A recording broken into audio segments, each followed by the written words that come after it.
ဟုတ်ကဲ့မင်္ဂလာပါခင်ဗျာကျွန်တော် YouTube channel လေးကကျွန်တော်ပြန်လည်ကြိုဆိုပါရစေ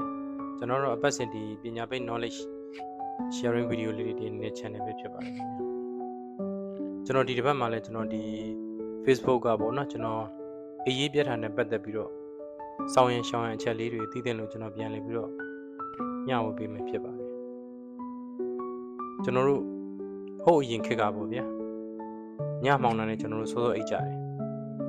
မနေ့အောင်တဲ့မှာအိယာထားတယ်ဖះဆွန့်ခတ်ဖို့ကျွန်တော်တို့ဆွန့်ချက်ကြတယ်အဲ့ရစားပြီးတော့တဏိတာလုပ်ကြတယ်အိမ်တိုင်းလိုပါပဲဒါပေမဲ့အခုကျွန်တော်တို့တိုးတက်လာတဲ့ဒီခေတ်မှာ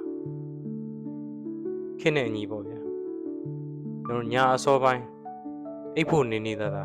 ကျွန်တော်အချိန်တောင်မလောက်လို့အိတ်ချိန်တွေဖက်ပေးနေရကြတာလေအများကြီးရှိပါတယ်အလုပ်တွေရှိလို့ညနေတဲ့သူတွေရှိသလိုညဘက်အပြင်ထွက်ကြတဲ့ကျွန်တော်တို့ night out လို့ခေါ်တဲ့အစီအစဉ်တွေကလည်းကျွန်တော်တို့ဒီရေပန်းစားနေတဲ့အချိန်ဖြစ်ပါတယ်အဲ့ချိန်နောက်ကြတဲ့နောက်တစ်မျိုးကတော့ညဘက်အိမ်မှာနေရုပ်ရှင်ကြည့်တယ်ဂိမ်းကစားတယ်အင်တာနက်သုံးကြတာပေါ့အဓိကဇီးခွက်တွေပေါ့ဗျာအဲ့ဒီထဲကဘယ်အကြောင်းကြောင့်ပဲဖြစ်ဖြစ်အချိန်မှန်မှန်အဲ့ချိန်မလုံလောက်ရင်ကျန်းမာရေးကိုအနည်းနဲ့အများတော့ထိခိုက်မှာအမှန်ပါပဲဒါကြောင့်အေးပြတ်ထားတဲ့ဆိုရင်ပြန်ကူစားမှနောက်ပိုင်းကျန်းမာရေးကိုစိတ်မပူရမှာဖြစ်ပါတယ်ညကကောင်းကောင်းအိတ်မပျော်ခဲ့ရတဲ့အခါနောက်တစ်နေ့ကျတော့ကျွန်တော်အလုပ်ကောင်းကောင်းမလုပ်နိုင်ဘူးခေါင်းတွေကိုက်မယ်အလုပ်ထဲမှာအာရုံစိုက်မရတာတွေဖြစ်မယ်စိတ်မကြည်လင်တာတွေဒါတွေလည်းကျွန်တော်တို့ဖြစ်တတ်ပါတယ်ဒါပေမဲ့အေးပြတ်ထားတဲ့ခန္ဓာကိုယ်ကိုပြန်လည်ဖြည့်ဆည်းပေးရမယ့်အစားပိုဆိုးစေမယ့်အရာတွေကိုလည်းလုံးမိသွားရင်လူကလုံးဝတောင်းသွားမှာအမှန်ပါပဲအဲ့လိုမတောင်းရင်တော့ကျွန်တော်တို့အခုပြောပြမယ့်အချက်လက်ကလေးသိထားဖို့ရယ်လိုအပ်ပါတယ်တကယ်လို့အေးပြတ်ထားမယ်ဆိုရင်ကျွန်တော်နောက်တစ်နေ့မှာအချိန်လုံးအောင်မအိပ်ပါနဲ့ညကအေးပြတ်ထားလို့ဆိုပြီးနောက်တစ်နေ့နေ့လယ်ပိုင်းလောက်အထိရောက်မှအိပ်ပြီးတော့အဲ့အချိန်မှာအိပ်ရထားတာမျိုးလုပ်တတ်ကြပါတယ်ခေါင်းမူလို့ဆက်အိပ်လိုက်မယ်ဆိုပေမဲ့အဲ့ဒါကပိုဆိုးစေတယ်ဆိုတာကိုသိထားဖို့လိုပါတယ်ခန္ဓာကိုယ်ရဲ့ကျွန်တော်တို့ဒီဇီဝနာရီကိုမပြည့်ယွင်းစေဖို့နိုင်တဲ့လောက်ကျွန်တော်တို့ထိန်းပေးရပါတယ်အိယာဝင်ခြင်းအိတ်ချိန်နဲ့အိယာထားခြင်းနေ့တိုင်းအချိန်မှန်မှန်လုပ်သင့်ပါတယ်ညဘက်မှာပြက်လိုက်ပေမဲ့နောက်နေ့တွေမှာအဲ့ဒီအချိန်တွေပြန်ထိန်းပေးရတယ်နောက်ကြတဲ့အထိပိုအိတ်လိုက်လို့အေးပြက်ထားတာကိုပြန်မဖြည့်ဆည်းပေးနိုင်ပါဘူးကောင်းတဲ့အုံနေတာပဲကျွန်တော်တို့အဖတ်တင်သွားပါလိမ့်မယ်နောက်တစ်ခုကတော့နေအောင်ကြီးကိုခံယူပေးပါနေအောင်ကြီးရတယ်ကတော့စိတ်ကိုလန်းဆန်းစေတယ်နောက်ထပ်အိတ်မပြောတာမဖြစ်အောင်ဦးနောက်ကိုထောက်ကူပေးပါတယ်ဒါကြောင့်ပထမရက်ကကျွန်တော်တို့အေးပြတ်ထားတာကိုနောက်ရက်မှာကောင်းကောင်းအိတ်ပြောခြင်းအိတ်ရထားတာနဲ့နေအောင်ကြီးခံယူပေးဖို့လိုပါတယ်နေ့လယ်ပဲလောက်ဆိုရင်လမ်းခဏထွက်လျှောက်တာမျိုးပေါ့နေဘူးတဲ့တောက်လျှောက်လျှောက်သွားနေဖို့တော့မလိုဘူးเนาะနာနေနဲ့အပြင်ထွက်ပြီးလုံလောက်ပါပြီနောက်တစ်ခုကတော့ကဖိန်းဓာတ်တွေအများကြီးမတောက်ပါနဲ့တချို့ကအေးပြတ်တယ်ဆိုပြီးတော့အစာတွေပိုစားမယ်ကော်ဖီလက်ဖက်ရည်တွေပဲလှိမ့်တောက်နေမယ်ရုံရောက်တဲ့အခါကော်ဖီတစ်ခွက်ကခေါင်းကြည်လင်စေတာအမှန်ပါဒါပေမဲ့လမ်းဆက်နေဆိုပေနဲ့အဲ့ဒါခဏပါပဲများသွားမယ်ဆိုရင်တော့ကျွန်တော်တို့ပို့ပြီးတော့ခေါင်းနေအုံလာမယ်ခေါင်းနေကြိုက်လာမယ်ကဖင်းတောက်သုံးသူမှုများသွားတဲ့အခါမှာနောက်ညတွေပါကောင်းကောင်းအိပ်မပြောနိုင်ရင်ကျွန်တော်တို့ဖြစ်လာနိုင်ပါတယ်နောက်တစ်ခုကတော့ကိုယ်လက်လှုပ်ရှားမှုမြန်လုပ်ပေးပါညနေပိုင်းလောက်မှာကိုယ်လက်လှုပ်ရှားမှုလုပ်ပေးတာမျိုးဟာ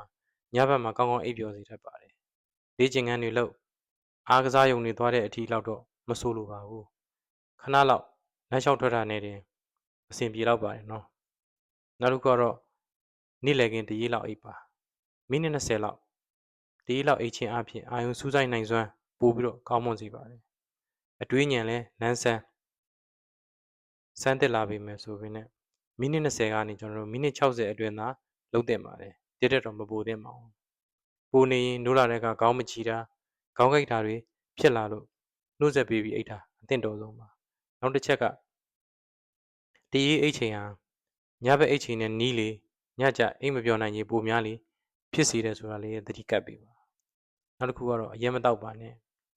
မူးပြီးတော့အိတ်သွားမယ်လို့ထင်မှားပါတယ်နှစ်ချက်အိတ်ပြောသွားတာမျိုးမဟုတ်ပဲနိုင်